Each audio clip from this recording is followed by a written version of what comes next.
In a previous video, we found that when you look at the graph of y equals cosine of x without any negative signs, you note that the graph starts at its maximum, namely positive 1.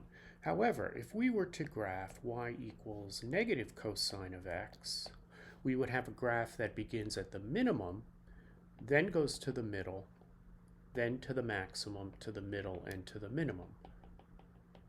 So in essence, this negative affects the cosine graph by changing the starting point from the maximum in the parent graph to the minimum in the graph that has the negative out in front. Now, it turns out with y equals sine of x, the effect is different, and it's focused on this second point right here, which occurs at the time of 1/4 of the period. It is this first move that is affected. With the parent function y equals sine of x, the graph starts at the midline, or the middle of the graph, and its first move is to the maximum.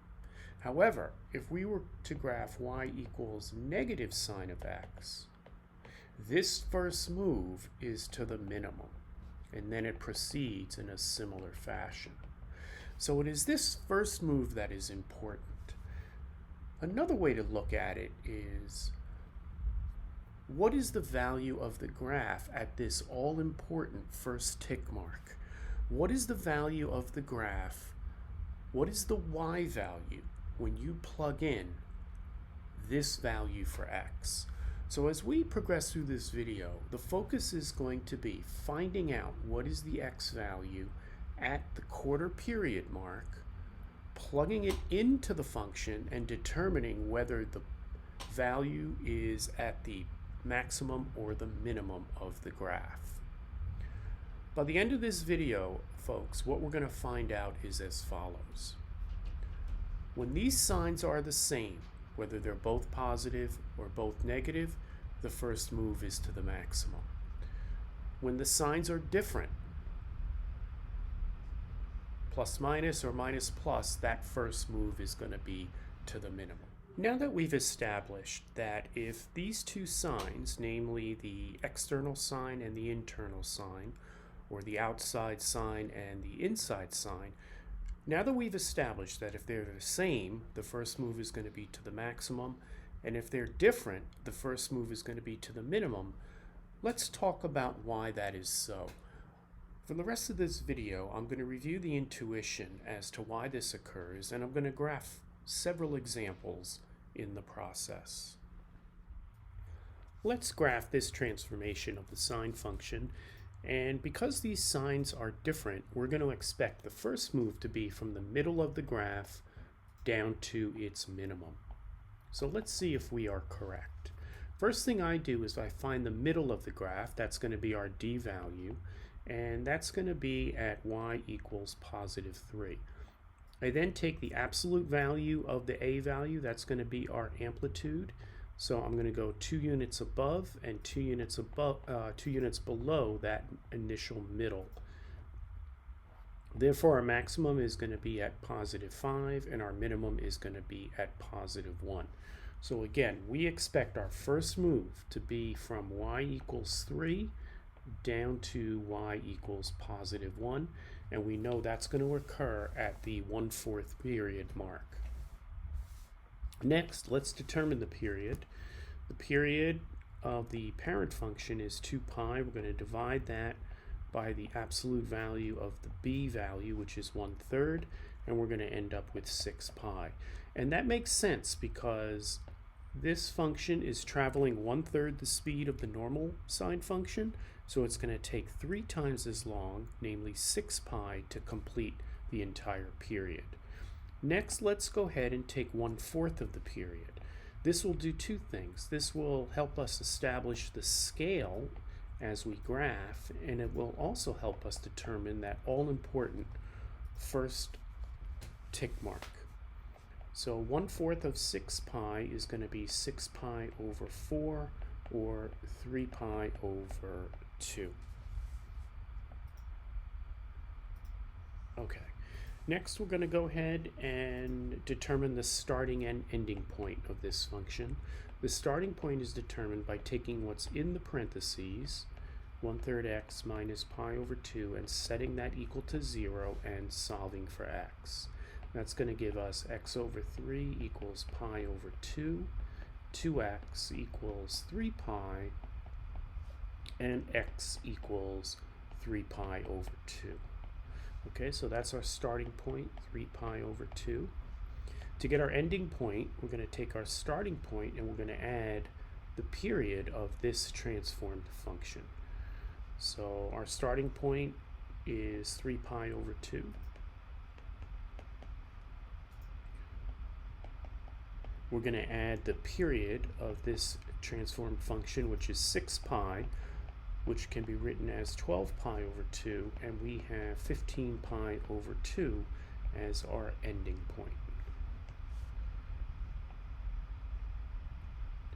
Next, I'd like to take the period, I'd like to take the 1/4 period mark and add that to our starting point. Just label that as end. Okay. So this is going to be the starting point plus 1/4 the period, and that's going to give us the location of our first tick mark. So our starting point was 3 pi over 2. 1/4 of a period we have is 3 pi over 2 equals 6 pi over 2. So this is going to be the x value when the sine graph makes its first move. Let's go ahead and do f of the second tick mark.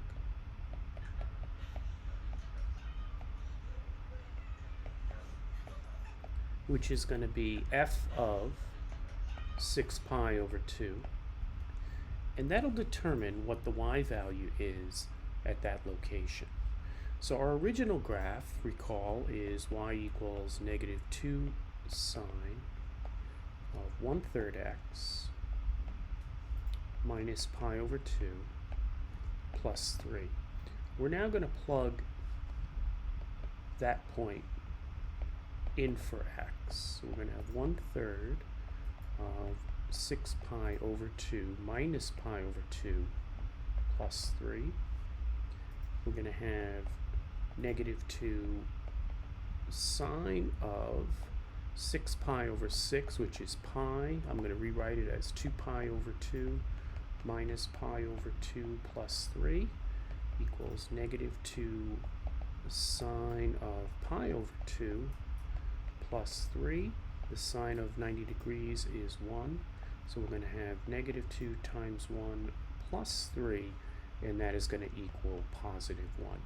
And if we go way back here at the beginning, we see that that is our minimum. So we were correct. Signs are different. The first move is down. We are now ready to graph. Briefly, as a review, we found out that the period was 6 pi. We took 1/4 of the period. That gives us 3 pi over 2. We determined the minimum and maximum by adding the amplitude to the d value and subtracting the amplitude from the d value. We determined our starting point by setting the parentheses equal to 0. We found our ending point by adding the period, namely 6 pi to 3 pi over 2. Finally, we determined what our second tick mark would be by adding 1/4 of the period to the starting point. That gave us 6 pi over 2. We plugged this value into the function, and we found that at the second tick mark, we're going to be at +1, which is the function's minimum. So let's go ahead and graph. The first thing I like to do with these graphs is set my middle. So our middle is going to be at y equals +3. Again, this is not a horizontal asymptote. Next, I take the minimum and maximum and I go ahead and plot that. We're going to be a minimum of +1 and a maximum of +5, like so. Our starting point is going to be at 3 pi over 2. Let me give myself a little more room here. I'm going to extend my line y equals 3 further out. Okay, this is y equals positive 3. And my ending point of this graph is going to be at positive 15 pi over 2. Next, I like to divide the period into fourths, and we're going to label each tick mark by taking the starting point and adding the 1/4 period mark. So we're going to add 3 pi over 2 to the starting point as we march forward. So this is going to be 6 pi over 2, 9 pi over 2, and 12 pi over 2. The other way to find that is to take the average of the points in the segment that you're looking at. So here we would take 3 pi, add it to 15 pi. You only need to work with the numerators. That would get 18 pi. To divide that, you would get 9 pi over 2. Between 3 and 9, you add them together, you get 12. Divide by 2, you get 6. Between the 9 and the 15, you would add those two together, get 24. Divide that by 2 and get 12 pi. 2 ways to determine your scale. Okay, the beginning of the sine function is always at the middle of the graph. So here at the start, we are going to be at 3 pi over 2. Next, we made the determination. We plugged 6 pi over 2 into our function. Here it is. This is the second tick mark. F of the second tick mark yielded +1. That is the minimum. And folks, that's what we anticipated, because the inside and outside sines of the original graph, here we go, the outside sine and inside sine are not the same. Therefore, the first move is going to be from the middle of the graph to the minimum. Okay, as we progress 1/4 of a period later, we will go back to the middle of the graph. 1/4 of a period later, we will be at the maximum, and finally we'll be back at the middle. So folks, this is your transformed sine graph. Key is to know whether that first move is to the minimum or maximum. In our final segment, we are going to graph this transformation of the sine function, which has a negative sign on the outside as well as the inside. And when we have the signs the same, we anticipate that the first move from the middle of the graph is going to be to the maximum. Let's go ahead and find the middle of the graph. It's going to be at y equals 0, and it's going to stay there because our d value is non-existent. So the middle is going to be 0. Our maximum is going to be 2 units north of that, or at +2, and our minimum is going to be therefore at -2. And we got that, of course, by determining the amplitude. Next, let's look at the period of this transformed function. The fact that this is 2x means that this graph is traveling twice as fast as the normal function. Therefore, we expect the period to be 1/2 as long. And indeed, when we divide by the absolute value of the b, we get a period of pi. Next, I like to determine 1/4 of the period because that helps me set up my scale, and that's going to be pi over 4. The starting point of this graph is found by setting what's in the parentheses equal to the starting point of the normal parent function, which of course is 0. That gives us -2x equals -pi, and x equals +pi over 2 as our starting point. To find the ending point of the graph, we take the starting point and we add the period of this transformed function. So we start at pi over 2, and we're going to add the period of this function, which is pi. I'm going to write it as 2 pi over 2, and that's going to give us 3 pi over 2 as our ending point.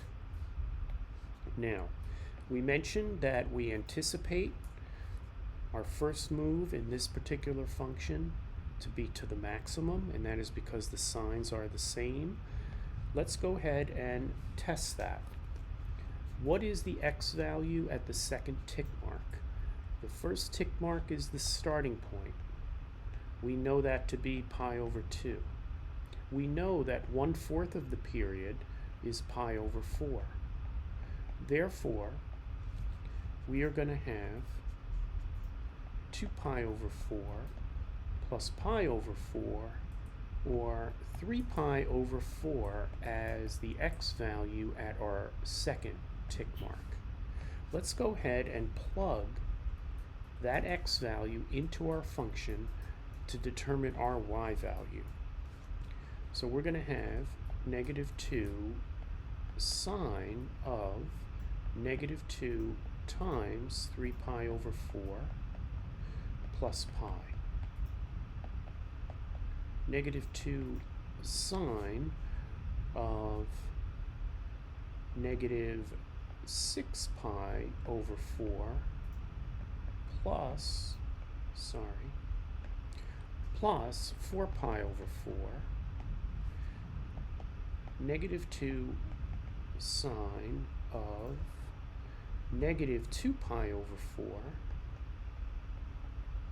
which is the same thing as -2 times the sine of -pi over 2. The sine of -90 degrees is -1. -1 times -2 is going to be +2. And if we go back to the beginning, we see that our maximum is indeed at +2. So our intuition was correct. If the signs are the same, it's going to be at +2. We now have everything we need to graph our function. First thing I like to do is set up the middle of the graph, and in this case, that's going to be the x-axis, or y equals 0. Our starting point is going to be at pi over 2. Our ending point is going to be at 3 pi over 2. We're going to divide this into quarters, and we're going to march by 1/4 of a period, which is pi over 4. So in this situation, I think that rather than having pi over 2, I'm going to change that to 2 pi over 4